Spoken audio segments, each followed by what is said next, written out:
ও বন্ধুরে, ও নবীর উম্মতের দল, হযরত ইমাম হুসাইন যখন এই কথাটা বইলা কারবালার ময়দানে রওনা করে গো, ইমাম হুসাইন রাদিয়াল্লাহু তাআলা আনহু কুফা নগরীর মধ্যে রওনা করার সাথে সাথে হুসাইন রাদিয়াল্লাহু তাআলা আনহু কুফা নগরী থেকে কারবালার ময়দানে যখন প্রবেশ করলেন, ইমাম হুসাইন রাদিয়াল্লাহু তাআলা আনহু কারবালায় প্রবেশ করার সাথে সাথে তিন দিক থেকে হযরত ইমাম হুসাইন রাদিয়াল্লাহু তাআলা আনহুকে ঘিরাও করা হয়েছে। হযরত ইমাম হুসাইন রাদিয়াল্লাহু তাআলা আনহুকে যখন কারবালার ময়দানে ঘেরাও করা হয়, ইমাম হুসাইনের সঙ্গে 72 জন সদস্য, ইমাম হুসাইন সহ 72 জন সদস্য যখন কারবালার ময়দানের মধ্যে, ওই কারবালার ময়দানে 1 থেকে 7 তারিখ পর্যন্ত কারবালার ময়দানে তারা পানিবন্দী ছিলেন, কোনো পানি ছিল না। কিন্তু হযরত ইমাম হুসাইন রাদিয়াল্লাহু তাআলা আনহু কারবালার ময়দানে প্রবেশ করার সাথে সাথে হযরত ইমাম হুসাইনের কলিজার টুকরা স্ত্রী ছিলেন হযরতে সাহারা বানু, উনি ওনার কলিজার টুকরা ছোট সন্তান হযরতে আলী আসগরকে কুলের মধ্যে নিয়ে ডাক দিয়া কয়, স্বামী ও হযরত ইমাম হুসাইন রাদিয়াল্লাহু তাআলা আনহু, ওই এজিদের দলেরা আপনারা নবীর বংশধরের সাথে তারা দুশমনি করতেছে, কিন্তু আমার কুলের মধ্যে যে ছোট বাচ্চাটা দেখা যায়, এই বাচ্চা আলী আসগরের সঙ্গে তাদের কোনো দুশমনি নাই, এই বাচ্চা আলী আসগরের সঙ্গে তাদের কোনো শত্রুতা নাই। আপনি একটু কারবালার ময়দান থেকে পুরাত নদীর পাড়ের মধ্যে যায় দেখেন না, আমাদের সন্তানকে নিয়ে তারা একটু ছোট্ট একটা ফোঁটা পানি দিতে পারে। ইমাম হুসাইন রাদিয়াল্লাহু তাআলা আনহু বলে, শোনো রে আমার কলিজার টুকরা স্ত্রী, শুনে নাও, তারা কারবালার ময়দানের মধ্যে আমার সন্তানকে পানি দিবে না। কারণ কি? কারণ কি? কারণ তারা জানে হযরত আলী আসগর যদি বেঁচে থাকে, হযরত আলী আসগর শেষ জামানায় যায় তাদের খেলাফত কায়েম করতে দিবে না। হে আমার সাহারা বানু, আমার কলিজার টুকরা সন্তান হযরত আলী আসগরকে আমার হাতের মধ্যে দিয়ে দাও। হযরত ইমাম হুসাইন হযরত আলী আসগরকে হাতের মধ্যে নিয়া ইমাম হুসাইনের জিহ্বা মুবারক আলী আসগরের মুখের মধ্যে ঢুকিয়ে দিছে। আল্লাহর কসম, শামে কারবালা কিতাবের মধ্যে উল্লেখ করতেছে হযরত আলী আসগর ইমাম হুসাইনে পাক রাদিয়াল্লাহু তাআলা আনহুর জিহ্বা মুবারক করে কত টানা টানছে, একটা ফোঁটা পানি, একটা ফোঁটা লাল আলী আসগরের মুখের মধ্যে নিতে পারে নাই। হে হযরত ইমাম হুসাইন রাদিয়াল্লাহু তাআলা আনহু, আপনার কাছে গিয়ে একটু কষ্ট হয় নাই? ইমাম হুসাইন বলে, আমি যখন দেখলাম আমার সন্তান একটা ফোঁটা পানিও পাইতেছে না, আমি পুরাত নদীর পার পর্যন্ত চলে গেলাম, আমি ইবনে জিয়াদের লোকগুলাকে বললাম একটা ফোঁটা পানি আমার সন্তানকে দান করে দাও। না না না, হুসাইন রাদিয়াল্লাহু তাআলা আনহুর কথাও তারা রাখেন না, আলী আসগরকে একটা ফোঁটা তারা পানি পান করায় নাই। কাছাকাছি যাওয়ার সাথে সাথে হযরতে আলী আসগরের বুক বরাবর একটা তীর মাইরা দিছে। আলী আসগর রাদিয়াল্লাহু তাআলা আনহু কারবালার ময়দানের মধ্যে পুরাত নদীর পারে যাইয়া যখন ওই তীরটা তার বুকের মধ্যে গ্রহণ করলেন, গ্রহণ করার পরে হযরত ইমাম হুসাইন রাদিয়াল্লাহু তাআলা আনহু কান্না করতে করতে হুসাইন রাদিয়াল্লাহু তাআলা আনহুর তাবু পর্যন্ত আলী আসগরের কোলের মধ্যে তুইলা যখন নিয়ে আসছে, হযরতে সাহারা বানুকে 3 বার ডাক দিছে। হযরতে সাহারা বানু ডাক দিয়া কয়, স্বামী গো, আমার সন্তানকে বুঝি আপনি পুরাত নদীর পানি পান করে আসছেন? ইমাম হুসাইন ডাক দিয়া বলে, ও হযরতে সাহারা বানু, তোমার সন্তানকে আমি পুরাত নদীর পানি পান করাইতে পারি নাই। আল্লাহর কসম, আল্লাহর কসম রে, তোমার সন্তান হযরতে আলী আসগরকে আমি জান্নাতের পানি পান করানোর ব্যবস্থা করেছি। বলেন সুবহানাল্লাহ। কারণ কি? আল্লাহর হাবিব সাল্লাল্লাহু আলাইহি সাল্লাম দুনিয়াতে ঘোষণা করে গেছেন, যারা কারবালার ময়দানের মধ্যে শাহাদাত বরণ করবে, তারা দুনিয়া থেকে শাহাদাত বরণ করে কবরে আসার সাথে সাথে তারা পানির পিপাসায় দুনিয়া থেকে যখন শাহাদাত বরণ করে চলে যাবে, তাদের জন্য আমি রাহমাতুল লিল আলামিন নবী হাউজে কাউসারের পানি নিয়ে দাঁড়িয়ে থাকি। আরো জোরে পড়বেন না সুবহানাল্লাহ। আমরা তো ওনাদেরকে ভালোবাসি, আমরা আল্লাহ তাআলার কাছে যখন হাসরের ময়দানে পিপাসার্ত হয়ে যাবো, আল্লাহর কাছে বলবো, আল্লাহ আমরা তো হাসরের ময়দানে কাউসারের পানি পান করবো, আমাদের এমন কোনো যোগ্যতা নাই, আমাদের গুনাহ বেশি। আল্লাহ, আমরা আহলে বায়াতকে ভালোবাসি, মুহাব্বত করি, আপনার কলিজার টুকরা দয়াল নবী রাহমাতুল লিল আলামিন নবীর বংশধরকে আমরা মুহাব্বত করি। আল্লাহ, ওনাদের উসিলায় আপনি আমাদেরকে একটু পানির ব্যবস্থা করে দেন না। আল্লাহর পেয়ারা হাবিব মুহাম্মদ মুস্তাফা সাল্লাল্লাহু আলাইহি সাল্লাম বলছে, যারা আমার আহলে বায়াতকে ভালোবাসলো তারা আমি নবীকে ভালোবাসলো। আল্লাহ তাআলা ঘোষণা করে, যারা আমার নবীকে ভালোবাসলো তারা আমি আল্লাহকে ভালোবাসলো। যারা আল্লাহকে ভালোবাসা দুনিয়া থেকে কবরে যাবে, আমি জানতে চাই ওই আল্লাহ কি আমাদেরকে কাউসারের পানি পান করানো ছাড়া রাখবে? কথা বলে না। তাহলে আমরা ওই কাউসারের পানি পান করতে চাই কি চাই না? তো যদি তা কাউসারের পানি পান করতে হয় আহলে বায়াতের ভালোবাসার দরকার আছে না নাই? আর জোরে বলেন দরকার আছে না নাই? আল্লাহ তাআলা তৌফিক দান করুন, জোরে বলেন আমিন। আল্লাহুম্মা সাল্লি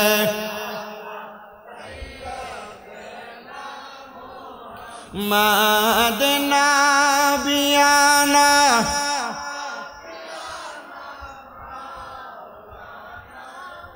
দয়াল নবীর এশকের আগুন লাইগাছে যার কলি যায়, হায়রে প্রাণ ভরিয়া পড়েন দুরুদ ওই নবীজির পাক রওজায়। আল্লাহুম্মা সাল্লি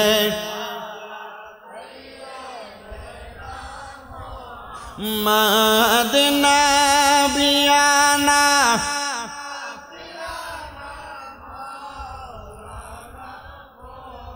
বাজান রে হযরতে ইমাম হুসাইন রাদিয়াল্লাহু তাআলা আনহু কারবালার ময়দানে ওনার কলিজার টুকরা সন্তানের শাহাদাতের পরে 9 মুহররম রাত্রবেলা ইমাম হুসাইন রাদিয়াল্লাহু তাআলা আনহু ওনার কলিজার টুকরা স্ত্রী হযরতে সাহারা বানুকে নিয়া উনি যখন ওনার ঘরের মধ্যে বসবাস করতেছেন, মানে তাঁবুর মধ্যে বসতেছেন, ইমাম হুসাইন রাদিয়াল্লাহু তাআলা আনহুর কলিজার টুকরা স্ত্রীর ডান রান মুবারকের মধ্যে হুসাইন রাদিয়াল্লাহু তাআলা আনহুর মাথা মুবারক রাইখা উনি কোরআন তেলাওয়াত করতেছেন। সুবহানাল্লাহ। কোরআন তেলাওয়াত করতেছেন। এমন টাইমে হযরত ইমাম হুসাইন রাদিয়াল্লাহু তাআলা আনহু তেলাওয়াত করতে করতে ঘুমিয়ে গেছেন। হযরত ইমাম হুসাইন রাদিয়াল্লাহু তাআলা আনহু যখন তিলাওয়াত করতে করতে ঘুমান, এমন ঘুমন্ত অবস্থায় উনি হঠাৎ করে ঘুম থেকে ঝাপটি মেরে উঠে গেলেন। ইমাম হুসাইন রাদিয়াল্লাহু তাআলা আনহুকে ওনার স্ত্রী সাহারা বানু প্রশ্ন করে, হে আমার প্রাণের স্বামী, নবীজির কলিজার টুকরা নাতি হযরতে ইমামে আলী মাকাম ইমাম হুসাইন রাদিয়াল্লাহু তাআলা আনহু, আপনি কেন এই জায়গার মধ্যে ঘুমন্ত অবস্থা থেকে ঝাপটি মেরে উঠে গেলেন?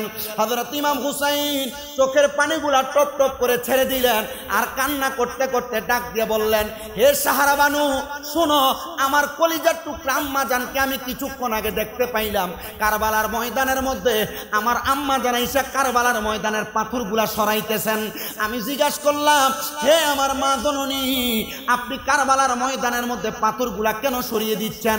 আমার মা জননী আমি হুসাইনকে উত্তর দিয়েছে, আমি হুসাইন রাদিয়াল্লাহু তাআলা আনহু আগামীকালকে যখন এই কারবালার ময়দানের মধ্যে আমাকে শোয়ানো হবে, আমি হুসাইন রাদিয়াল্লাহু তাআলা আনহু যদি একটাবার উপশব্দ করি, আমার নানা মুহাম্মাদুর রাসূলুল্লাহ সাল্লাল্লাহু আলাইহি ওয়াসাল্লাম রওজা থার থেকে আমি হুসাইন রাদিয়াল্লাহু তাআলা আনহুর ডাকে সাড়া দেওয়ার জন্য কারবালায় চলে আসবে।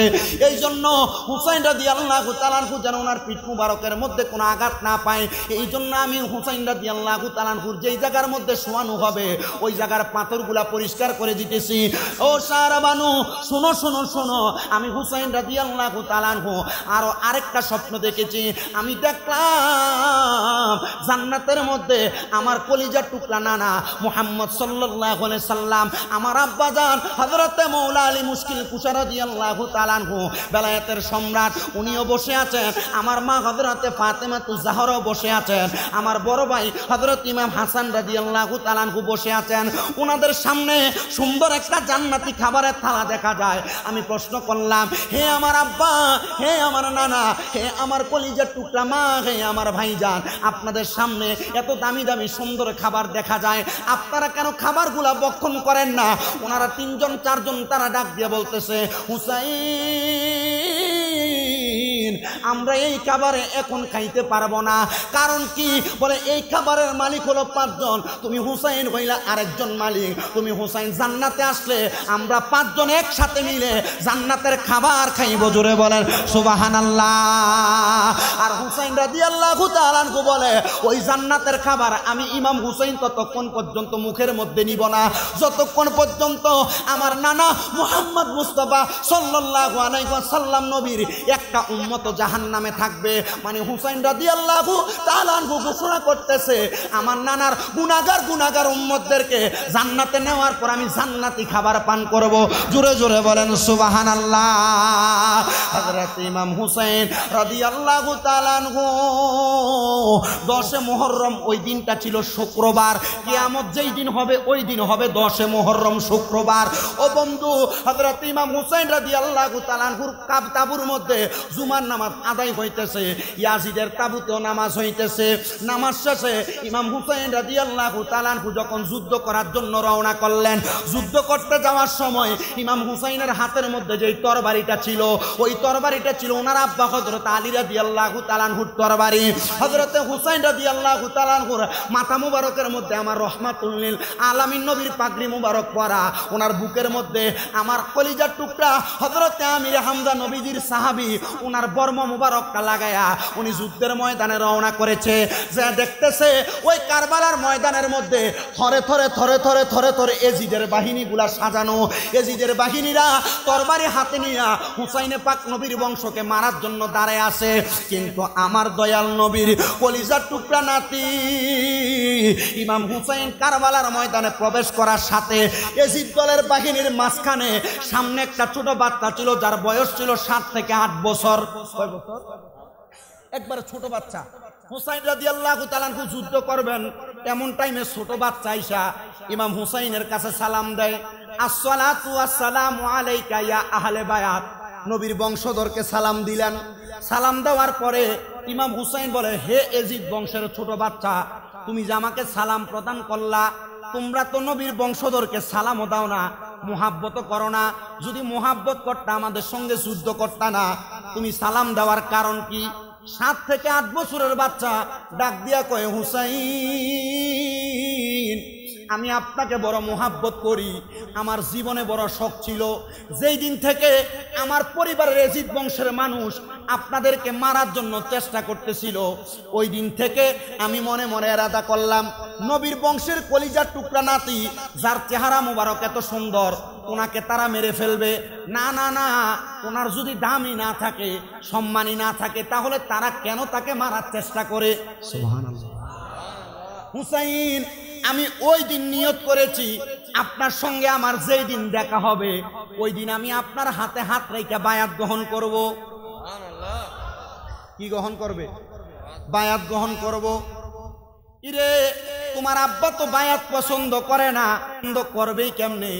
আমার আব্বা তো ইয়াজিদ বাহিনীর লোক। হ্যাঁ, আমার আব্বা তো ইয়াজিদ বাহিনীর লোক। আপনার কাছে আমি বায়াত গ্রহণ করবো, এটা আমার আব্বা পছন্দ করবে না। তবে আমি যদি আমার আব্বার কাছে বায়াত নেই অথবা ইবনে জিয়াদের কাছে বায়াত নেই, এটা কিন্তু ভালোই পছন্দ করবে।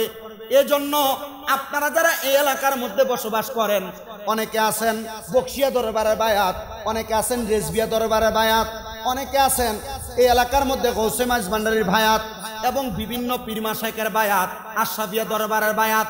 আপনাদের কদমে হাত দিয়ে বলি, আপনাদের সন্তানটা বেপথে যাওয়ার আগে, বেলাইনে যাওয়ার আগে ছোট থেকে হক্কানি রব্বানি পীর মাশায়েখের দরবারের মধ্যে আনাগোনা করাইবেন, যেন আপনার সন্তান কিছুদিন পরে মসজিদে দেয়া না কয় যে নামাজ পড়ার সময় বুকের মধ্যে হাত দিয়ে নামাজ পড়া লাগবো।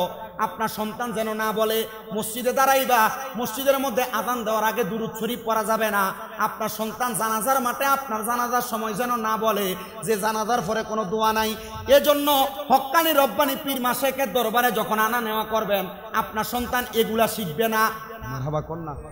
তাহলে সন্তানদেরকে ভালো শিক্ষা দেওয়ার জন্য আপনার সন্তানদেরকে হক্কানি রব্বানি পীর মাশায়েখের দরবারে আনা নেওয়া করবেন, করলে লাভ আছে না নাই? আর নচেত দেখবেন আপনি এগুলা থেকে দূরে রাখার কারণে আপনার সন্তান কিছুদিন পরে আপনার সন্তান আপনার নিজে মারা যাওয়ার পরে জানাজার মাঠে এসে বলবো কোনো দোয়া নেই। কথা কি বুঝতে পারছেন? ছোট বাচ্চা ডাক দিয়ে বলে, আমার বাবা বায়াত পছন্দ করুক আর না করুক, হুসাইন আমি আপনার কাছে বায়াত গ্রহণ করব। ছোট বাচ্চা ইমাম হুসাইনে পাকের কাছে বায়াত গ্রহণ করে হুসাইন রাদিয়াল্লাহু তাআলা আনহুকে বললেন, আমারে আপনি যুদ্ধ করার অনুমতি প্রদান করেন। ইমাম হুসাইন রাদিয়াল্লাহু তাআলা আনহুর সামনে ওই ছোট বাচ্চাটা কারবালার ময়দানে যুদ্ধ করেছেন। 8 বছরের ছেলে কারবালার ময়দানে একসাথে 70 থেকে 80 জন ব্যক্তিকে কতল করে দিয়েছে। কিন্তু হযরতে ইমাম হুসাইন রাদিয়াল্লাহু তাআলা আনহু দেখলেন ওই ছেলেটা যখন কারবালার ময়দানের মধ্যে 8 বছরের বাচ্চা 70 থেকে 80 জন ব্যক্তিকে কতল করেছে, এমন টাইমে তার আব্বাজান পেছন থেকে আইসা ওই ছোট বাচ্চার গর্দানটা আলাদা করে দিয়েছে। কিন্তু হুসাইন রাদিয়াল্লাহু তাআলা আনহু সহ ইবনে জিয়াদের লোকেরা লক্ষ্য করে দেখলেন ছোট বাচ্চাটা শাহাদাত বরণ করার সাথে সাথে মরার সাথে সাথে ছোট বাচ্চাটাকে আসমানের হুর গিলমানরা আসমানের দিকে উঠে নিতেছে। সবাই চিন্তা করলো এই ছেলেটা ইবনে জিয়াদের দল থেকে হুসাইনে পাকের কাছে ইসলাম ধর্ম গ্রহণ করেছে, ইসলাম ধর্ম গ্রহণ করে বায়াত গ্রহণ করেছে, কেন তাকে উপরের দিকে নিয়ে যাওয়া হয়? হুসাইন রাদিয়াল্লাহু তাআলা আনহু বলে সে তো জান্নাতের বাসিন্দা, এই ব্যক্তির নাম হুরে জান্নাত, তাকে জান্নাতের হুরেরা জান্নাতের দিকে নিয়ে যায়। জোরে বলেন সুবহানাল্লাহ। বন্ধুরে অল্প কিছুক্ষণের দিকে বয়ান শেষ করে দিচ্ছি। হযরত ইমাম হুসাইন রাদিয়াল্লাহু তাআলা আনহু কারবালার ময়দানের মধ্যে আবার যুদ্ধ শুরু করলেন। হুসাইন রাদিয়াল্লাহু তাআলা আনহু তরবারি থেকে কেউ বাঁচতে পারতেছে না। হুসাইন রাদিয়াল্লাহু তাআলা আনহু আল্লাহু আকবারের ধ্বনি দিয়ে কারবালার ময়দানের মধ্যে একটা একটা করে ইয়াজিদদেরকে কতল করে দিচ্ছেন। হুসাইন রাদিয়াল্লাহু তাআলা আনহু ইয়াজিদদেরকে কতল করার সাথে সাথে ইয়াজিদের দলেরা ছোট্ট একটা কারবালার ময়দানে মিটিং সাজিয়ে বলতেছে, হুসাইন রাদিয়াল্লাহু তাআলা আনহুরে তোমরা হাজার চেষ্টা করলো তোমরা মারতে পারবা না, আমরা চলো চারদিক থেকে হযরত ইমাম হুসাইনের দিকে আমরা তীর মারা শুরু করি। ইমাম হুসাইনে পাকের শরীর মুবারকের দিকে তীর মারতেছে। আল্লাহর কসম হুসাইন রাদিয়াল্লাহু তাআলা আনহুর শরীর মুবারকের মধ্যে একটা তীরের আঘাতও লাগে না। প্রশ্ন করা হয় কেন লাগে না? বলে যেই শরীর মুবারকের মধ্যে আল্লাহর হাবিব সকাল সন্ধ্যা চুমু খাইতেন এই শরীরের মধ্যে তীরের আঘাত লাগতে পারে না। জবান খুলে জোরে বলি সুবহানাল্লাহ। কিন্তু ইমাম হুসাইনের যেই গোড়ার মধ্যে চড়ে যুদ্ধ করেছে ওই গোড়ার ডান পায়ের মধ্যে বাম পায়ের মধ্যে একটা তীর মারা হয়েছে। গোড়াটা মাটির মধ্যে ইমাম হুসাইনকে ছেড়ে দিয়ে ওই গোড়াটা যখন কারবালার ময়দান থেকে দৌড়ে পালিয়ে যাচ্ছে, এমন টাইমে হযরত ইমাম হুসাইন রাদিয়াল্লাহু তাআলা আনহু যুদ্ধ করতে করতে করতে করতে অনেকক্ষণ পর্যন্ত যুদ্ধ করেন। এবার পেছন থেকে আইসা ইবনে জিয়াদের লোকেরা ছুরির আঘাত করতেছে। ইমাম হুসাইনের এই বুক মুবারকের মধ্যে 22টা বর্ষার আঘাত করছে। হুসাইন রাদিয়াল্লাহু তাআলা আনহু কারবালার ময়দানে যুদ্ধ করতে করতে পেছন থেকে সিমন নামক একটা লোক আইসা হুসাইন রাদিয়াল্লাহু তাআলা আনহুর বুক মুবারকের মধ্যে আইসা যখন বসছে ডাক দিয়া কয়, এ হুসাইন রাদিয়াল্লাহু তাআলা আনহু তুমি এই মুহূর্তে আমাদের হাতে বায়াত গ্রহণ করো। হুসাইন রাদিয়াল্লাহু তাআলা আনহু বলে, আল্লাহর কসম আমি ইয়াজিদের কাছে বায়াত গ্রহণ করব না, আমি বায়াতে রাসূল গ্রহণ করায়া আমার নানার উম্মতদেরকে পার করব, আমাকে তোমরা আঘাত করতে পারবে না। ওই সিমন নামক লোকটা হুসাইনে পাকের গলা মুবারকের মধ্যে একবার দুইবার তিনবার না 12-13 বার তরবারি চালাইছে। হযরত ইমাম হুসাইনের গলা মুবারক কাটে না। কেন রে, কেন কাটে না? বলে এই গলার মধ্যে মুহাম্মাদুর রাসূলুল্লাহ সাল্লাল্লাহু আলাইহি ওয়াসাল্লাম নবী চুমুকাইছে, এই জন্য আমার গলা তরবারি দিয়া কাটতে পারবা না। হুসাইন রাদিয়াল্লাহু তাআলা আনহু বলে, আমারে তোমরা শাহাদাত করবা, কতল করবা, তার পূর্বে আমি হুসাইন রাদিয়াল্লাহু তাআলা আনহু কারবালার ময়দানের মধ্যে 2 রাকাত নামাজ আদায় করব। হযরত ইমাম হুসাইন রাদিয়াল্লাহু তাআলা আনহু কারবালার ময়দানের মধ্যে নামাজ আদায় করেছে। 2 রাকাত নামাজের মধ্যে সিজদা দেওয়া লাগে 4টা। ইমাম হুসাইন রাদিয়াল্লাহু তাআলা আনহু প্রথম রাকাত নামাজের মধ্যে 2টা সিজদা আদায় করেছে। দ্বিতীয় রাকাত নামাজের মধ্যে ইমাম হুসাইন যখন একটা সিজদা আদায় করেছে, ইবনে জিয়াদের লোকের মধ্যে একজন সদস্যর নাম মালিক ইবনে মারওয়ান, সে ডাক দিয়ে বলে, আল্লাহর কসম মুসলমানের ইমানি শক্তি হইল নামাজ, মুসলমানের ইমানি শক্তি হইল আল্লাহু আকবার। ইমাম হুসাইন যদি আল্লাহু আকবার বলে চতুর্থ সিজদা আদায় করে, ইমাম হুসাইনের তরবারি থেকে কেউ বাঁচতে পারবে না। ইমাম হুসাইন 2 রাকাত নামাজের 3টা সিজদা অবস্থায় কারবালার ময়দানের মধ্যে যখন দ্বিতীয় সিজদা আদায় করবে, এমন টাইমে হুসাইনে পাকের গলা মুবারকটার মধ্যে লক্ষ্য কইরা পিঠের উপরে এজিদের দলেরা বৈশা গেছে, ডাক দিয়া কই হুসাইন এই মুহূর্তে কারবালার ময়দানে শাহাদাত বরণ করানো হবে। ইমাম হুসাইন বলে আল্লাহর কসম রে, আমার নানা দুনিয়া থেকে রওজা মুবারকে যাওয়ার আগে আমার নানা বলছে তারা আমারে দুনিয়াতে 4টা সেজদা আদায় করতে দিবে না, তারা আমারে 3টা সেজদা আদায় করতে দিবে। হুসাইন রাদিয়াল্লাহু তাআলা আনহু বলে আমি আমার নানা মুহাম্মদ মুস্তাফা সাল্লাল্লাহু আলাইহি ওয়াসাল্লাম নবীরে বললাম, নবী গো আমার জীবনের শেষ নামাজ যাকে আমার আদায় করতে দেওয়া হবে না। আমার দয়াল নবী রাহমাতুল লিল আলামিন নবী বলে হুসাইন 3টা সেজদা আদায় করবা, একটা সেজদা বাকি থাকবে। কাল হাসরের ময়দানে তুমি হুসাইন রাদিয়াল্লাহু তাআলা আনহু আমার আল্লাহর কুদরতি কদমে একটা সেজদা আদায় করবা। ইমাম হুসাইন বলে আমার একটা সেজদা শেষ সেজদা না রে, আমি হুসাইন ওই সেজদার মধ্যে ততক্ষণ পড়ে থাকবো যতক্ষণ আমার আল্লাহ আমার নানার গুনাহগার উম্মতগুলোরে মাফ না করে।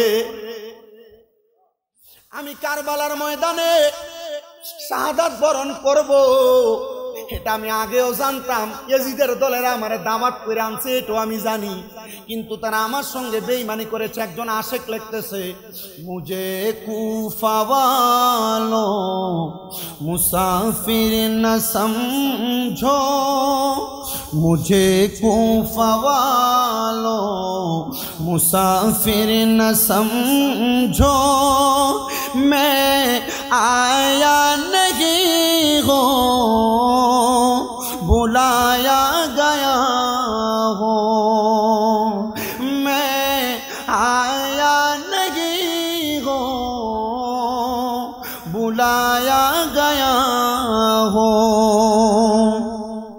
کہ مہمان بنا کر ستایا گیا ہو، کہ مہمان بنا کر ستایا گیا ہو، میں رویا نہیں ہو رلایا گیا ہو، خدا جان کیسے ہے یہ میزبانی، 72 پیاسوں کہے بند پانی، مقدر میں ہے حوض کوثر کا پینا، مقدر میں ہے حوض کوثر کا پینا،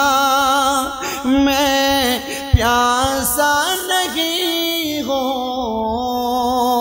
پلایا گیا ہوں، جھکا تھا جو سر بر گاہ خدا میں، وہی سر کلن ہو گیا کربلا میں، شہادت کی منزل کو پایا ہے میں نے، شہادت کی منزل کو پایا ہے میں نے، میں مردہ نہیں ہوں جلایا گیا ہوں، میں مردہ نہیں ہوں جلایا گیا ہوں، مجھے کوفہ والوں مسافر نہ سمجھو، میں آیا نہیں ہوں বুলায়া গয়া হো। আশেক লিখতেছে হে কুফাবাসী, আমি তো কুফাতে এমনি এমনি আসি নাই, আমার দাওয়াত করে আনা হয়েছে।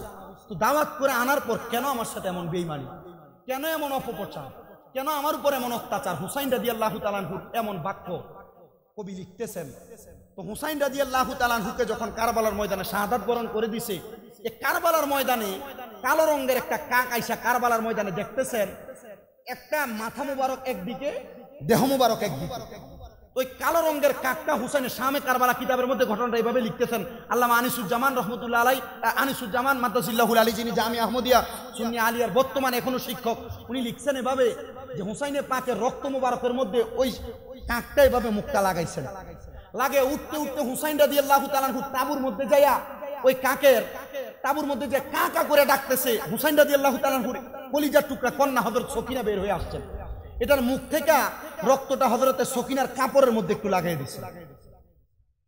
হযরতে সকিনা চিন্তা করলেন, কিরে এই রক্ত এখানে, তার মানে প্রমাণ পাওয়া গেল এই রক্ত কাক নিয়ে আসার কারণে হয়তো আমার আব্বা হযরত ইমাম হুসাইন রাদিয়াল্লাহু তাআলা আনহু কারবালার ময়দানে শাহাদাত বরণ করছে। নবীজি দুনিয়া থেকে রওজা আথারে যাওয়ার আগে নবীজির কলিজার টুকরা হুসাইনে পাক রাদিয়াল্লাহু তাআলা আনহু ফুফি আম্মার কাছে একটু মাটি দিয়ে গেছেন, যেই মাটি জিবরাইল আলাইহিস সালাতু ওয়াস সালাম নবীজির কাছে দিয়েছিলেন। হযরতে সকিনা যে ওনার ফুফি আম্মাকে বললেন, দেখেন না আমার নবী না বলে দিয়ে গেছেন এই মাটি কারবালার ময়দানে হুসাইনে পাক শাহাদাত বরণ করলে লাল হয়ে যাবে, দেখেন তো এমন অবস্থা কিনা। ঠিকই যে দেখতেছেন কাপড় খুইলা ওই মাটি লাল হয়ে গেছে। কারবালার ময়দানে দৌড়ে গেছেন ইয়াজিদ বাহিনী, নবী বংশের মহিলাদেরকে পর্যন্ত অ্যারেস্ট করেছেন, পরে একসাথে নিয়ে গেছেন। হযরত ইমাম জয়নুল আবিদিন অসুস্থ অবস্থায় ওনাকে পর্যন্ত তারা অ্যাটাক করেছেন। তাদেরকে নিয়ে একসাথে রওনা করছে কুফানগরীর দিকে। যাইতে যাইতে কুফানগরীর অর্ধ পথে দেখতেছেন এক খ্রিস্টান পাদ্রী পূজা করতেছে। পূজা, এক খ্রিস্টান পাদ্রীর পূজার জায়গা যেয়ে তারা জিরানোর জন্য, রেস্ট করার জন্য যা বলছে, এ পাদ্রী আমাদেরকে কিছুক্ষণের জন্য তোমার এখানে অপেক্ষা করার জন্য, আরাম করার জন্য ব্যবস্থা করে দাও। পাদ্রী বলছে, আপনারা আরাম করবেন? তা আরাম করবেন, ঠিক আছে করেন। তো আপনাদের এই পুটলির মধ্যে একটা মাথা দেখা যাচ্ছে, রক্ত পড়তেছে, এটা কি? আবার কোন কোন বর্ণনাকারী বলে তীরের আঘার মধ্যে হুসাইনে পাকের গলা মুবারকটাকে এভাবে আঘাত করে উপরের দিকে ধরছে। কোন কোন বর্ণনাকারী বলে ইয়াজিদের দলেরা ইমাম হুসাইনে পাক আলী মাকামের ঠোঁট মুবারকের মধ্যে তরবারি দিয়ে আঘাত করছে। ইমাম হুসাইনে পাক রাদিয়াল্লাহু তাআলা আনহুর ঠোঁট মুবারকের মধ্যে যে ইয়াজিদের দলেরা তরবারি দিয়ে আঘাত করছে, আমি জানতে চাই ওই ইয়াজিদের দলে যদি আপনি যান, ওই ইয়াজিদের অনুসরণ করে আপনি যদি হুসাইনে পাকের আশুরার মাহফিলকে ভালো না বাসেন, আমি জানতে চাই আপনি হুসাইনে পাকের শাফাত পাবেন? পাওয়ার আশা করতে পারেন? কখনোই করতে পারেন না। হযরত ইমাম হুসাইন রাদিয়াল্লাহু তাআলা আনহুর শাহাদাতের পূর্বে আমার নবী বলেছে, যারা দুনিয়ার জমিনে হুসাইনে পাক রাদিয়াল্লাহু তাআলা আনহুর ভালোবাসা নিয়ে ইন্তেকাল করবে, তারা আমি রহমাতুল লিল আলামিন নবীকে হাসরের ময়দানে পুলসিরাতের কিনারে 1 নাম্বার আগে পাবে। জোরে পড়ি সুবহানাল্লাহ।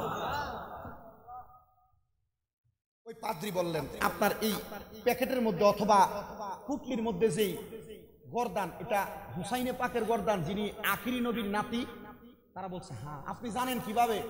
বলে, হুসাইনে পাক শাহাদাত বরণ করবে আখিরি নবীর নাতি, এটা আমি পাদ্রী, আরো সর্বনিম্ন আমার বয়স 112 বছর, আমি 100 বছর আগে জানি।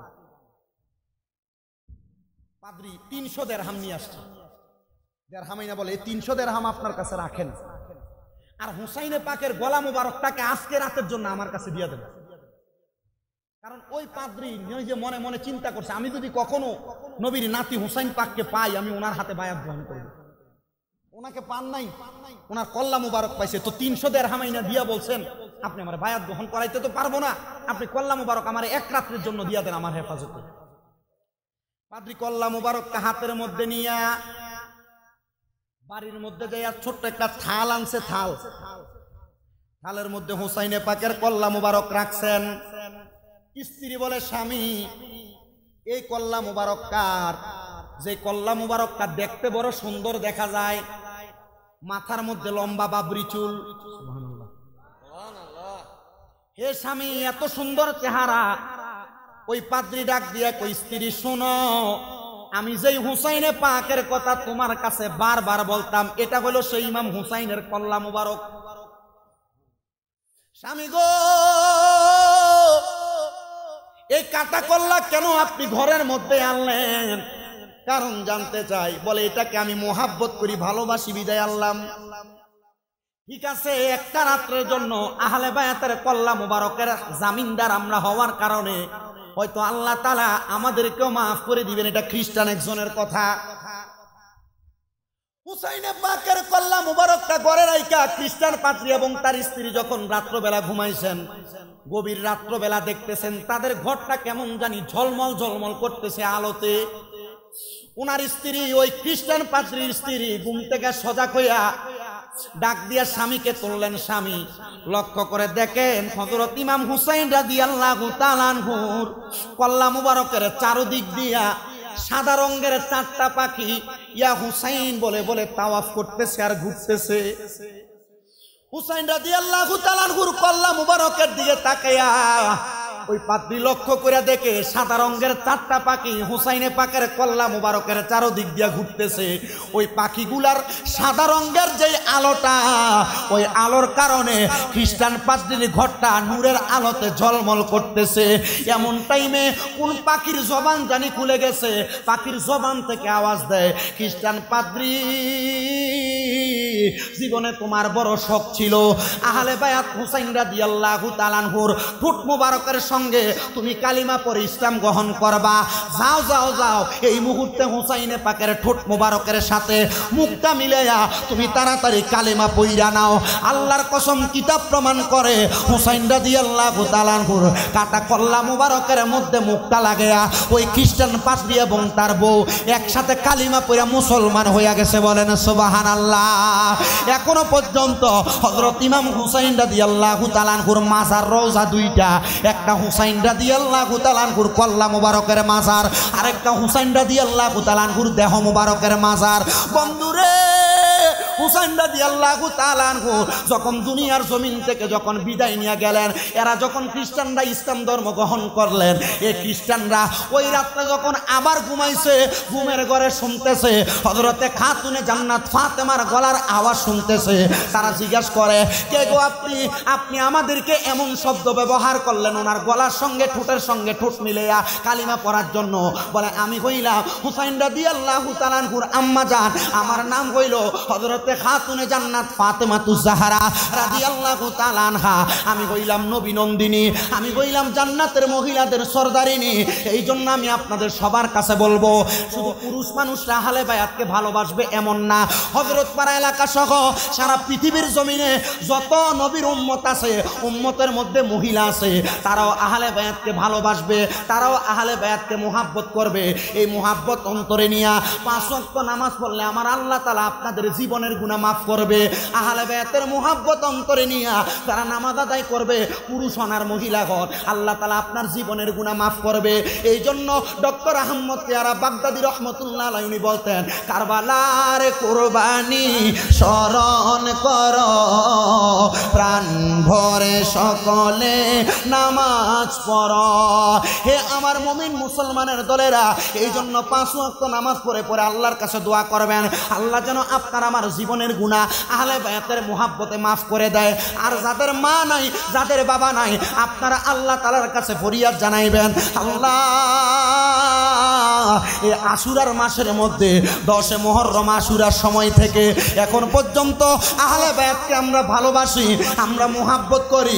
আল্লাহ আমার মা জননী অন্ধকার কবরে, আমার বাবা অন্ধকার কবরে, অথবা এখানে এমন অনেক সন্তানেরা বসে গেছেন, মাও নাই বাবাও নাই, মা বাবা দুইজন অন্ধকার কবরে, আল্লাহর কাছে ফরিয়াদ করবেন আখিরি মুনাজাতের মধ্যে, ও আল্লাহ রাব্বুল আলামিন, আমাদের মা কবরে, আমাদের বাবা কবরে, আহলে বায়াতের মুহাব্বতে আজকে হযরত পাড়া এলাকার ইমাম হুসাইন রাদিয়াল্লাহু তাআলা আনহু যুব ফোরামের বাইরা যে মাহফিল করেছে, এই মাহফিল থেকে তোমার দরবারে ফরিয়াদ জানাই, আমার মাকে মাফ করে দাও, আমার আব্বাকে মাফ করে দাও। আমি জানতে চাই, ও হযরত পাড়া এলাকা এবং আশেপাশে এলাকার বাবাজিরা, বন্ধুরা, আমার আল্লাহর কাছে মাফ চাইলে আমার আল্লাহ মা বাবার জীবনের গুনাহ মাফ করতে পারে কি পারে না? কিন্তু বন্ধু গো, এখানে হয়তো অনেকে আছেন যাদের মা বাবা বেঁচে আছে, আল্লাহর রাস্তে আপনার কদমে হাত দিয়া বলবো, যদি মা বাবা বেঁচে থাকে ওই আম্মা আব্বার সঙ্গে অসৎ আচরণ করবেন না। 2 নাম্বার, ওই আম্মা আব্বাকে কখনো আলাদা করবেন না। যদি আপনারা 3-4 ভাইও হন, আম্মা আব্বাকে জুদা করবেন না। আমি আমার প্রত্যেক মাহফিলের মধ্যে শেষ সময় আমি 5 মিনিট আম্মা আব্বার খেদমতের কথা বলে দিয়ে যাই। কারণ কি? কারণ আপনি এদেরকে কষ্ট দিয়ে নামাজ পড়বেন, এদেরকে আঘাত দিয়ে আপনি রোজা রাখবেন, দান করবেন। ভাইয়েরা ঠিক ছিলেন, কিন্তু আপনারা সংসারিক হওয়ার পরে আম্মা আব্বাকে জুদা করে দেন, আলাদা করে দেন, বিচার বসা লাগে মা বাবার খানা নিয়ে। আমার ঘরে এক বেলা, বড় ভাইয়ের ঘরে এক বেলা, ছোট ভাইয়ের ঘরে এক বেলা। আল্লাহর রাস্তে যুবক ভাইয়েরা, হে মুরব্বী বাবাজিরা, দেন পারলে আপনার পাও আমার সামনে দেন, আমি শামীম রেজার জিব্বা লাগে আপনার কদম আমি পরিষ্কার করে দিব। তবু যদি ওই মা বাবা বেঁচে থাকে, আল্লাহর রাস্তে যদি মা বাপকে এমন ভাবে জুদা করে দিয়ে থাকেন, এখান থেকে বাড়িতে যাইয়া সর্বপ্রথম আম্মা আব্বার পাওটা ধরবেন, ধরে বলবেন মা ও আব্বা যান, আল্লাহর রাস্তে আমারে ক্ষমা করে দেন। যতক্ষণ পর্যন্ত আপনার মা আপনার বাবা মুখ দিয়ে বলছে মাফ করে দিছি, ততক্ষণ পর্যন্ত মা বাবার পাও ছাইরেন না। কারণ ওই মা বাবা মাফ না করলে পৃথিবীর কেউ আপনাকে ক্ষমা করবে না, স্বয়ং আল্লাহ তাআলা আপনাকে ক্ষমা করবে না। আল্লাহর রাস্তায় যুবক ভাইয়েরা, মুরব্বী বাবাজিরা, ওই মা বাবার কাছে মাফ চাওয়ার চেষ্টা করবেন। বলে হুজুর আমার মা বাবা আমারে মাফ করবে কিনা জানি না। মা বাবার মনটা বড় নরম। সন্তানের দল, যতক্ষণ তুমি তোমার মা বাবার কদম ধরে রাখবা, তোমার মা বাবা সত্যি সত্যি তোমাকে ক্ষমা করে দিবে। অনেকে চিন্তা করে হুজুর যাদের বাড়িতে আব্বা আছে তারা বাড়িতে যে আব্বার পায়ের মধ্যে ধরবে, বাবার কাছে মাপ চাইব। আমার তো আব্বা নাই, আমি কার পায়ের মধ্যে ধরে মাপ চাইব? ও হুজুর যাদের বাড়ির মধ্যে মা আছে তারা বাড়িতে যাইয়া মার পায়ের মধ্যে ধরে মাপ চাইব। আমার তো মা নাই, আমি কার পায়ের মধ্যে ধরে মাপ চাইব? সন্তান আম্মা আব্বা কবরে কোনো চিন্তা করবা না, মাপ চাওয়ার সুযোগ নাই তুমি মনে করবা না। মুনাজাতের মধ্যে রব্বির হামহুমা কামা রব্বায়ানি সগীরা বইলা, ওয়াকুর রব্বির হামহুমা কামা রব্বায়ানি সগীরা বইলা আল্লাহ তাআলার কাছে দোয়া করবা, আল্লাহ আমার মা কবরে, আমার আব্বা কবরে, আপনি আমার আম্মা আব্বাকে মাফ করে দেন। আল্লাহর নবী কয় কোন সন্তান আল্লাহর দরবারে রব্বির হামহুমা কামা রব্বায়ানি সগীরা বইলা দোয়া কইরা চোখের মনি কোঠার মধ্যে একটা মাছির মাথা পরিমাণ পানি চাইরা দিয়া যদি কান্না করে, ওই পানিটা মাটিতে পড়ার আগে আমার আল্লাহ তাআলা তার মা বাবার জীবনের গুনাহ মাফ কইরা দেয়। আজকের মাহফিলে এমন অনেক যুবক আছে মারে 3.5 হাত মাটির ঘরে শোয়া দিয়া, এমন অনেক শুয়ে আছে যারা তাদের বাপরে 3.5 হাত মাটির ঘরে শোয়া দিয়া রাত্রবেলা বাড়িতে এসে ঘুমাও। সন্তান তোমার মনের মধ্যে শান্তি নাই, কারণ আগে ঘরে আসলে দরজায় আওয়াজ করলে তোমার মা জিগাইতো বাবা আইসুনি, তোমার আব্বা জিগাইতো বাবা আসুনি। এখন মা নাই, বাবা নাই, তোমার আম্মা আব্বা বড় কষ্ট করে তোমার মানুষ করে দিয়ে আজকে মা বাবা কবরে। সন্তান তোমার ঘরের মধ্যে কত দামি খাবার, কত সুন্দর খাবার, তুমি তোমার মার মুখের মধ্যে এক লোকমা খানা তুইলা দিতে পারো না। হয়তোবা হযরতপাড়া এলাকার, হাউজিং এলাকার, মুরাদপুর কাটাবিল এলাকার কত মা বোনেরা আজকে পর্দার অন্তরালের মধ্যে মা বাবার কথা শুইনা শুইনা চোখের পানি ফালায়া ফালায়া কান্দে। ও আল্লাহ গো, যেই সন্তানের মা নাই, যেই সন্তানের বাবা নাই, আম্মা আব্বা হারায়া আজকের মাহফিলের মধ্যে তোমার দরবারে ফরিয়াদ জানায়া মুনাজাত করবে, আল্লাহ তাদের প্রত্যেকের মা বাবার জীবনের গুনাহ আহলে বায়াতের মুহাব্বতে মাফ করে দাও, আহলে বায়াতের মুহাব্বতে মাফ করে দাও, আহলে বায়াতের মুহাব্বতে মাফ করে দাও। সবাই জোরে জোরে পড়েন আল্লাহুম্মা আমিন। আসলেন নবী এই দরাতে রহমত বরকত নিয়ে, ওই নবীকে সালাম দেই তাজিমে ইয়া নবী।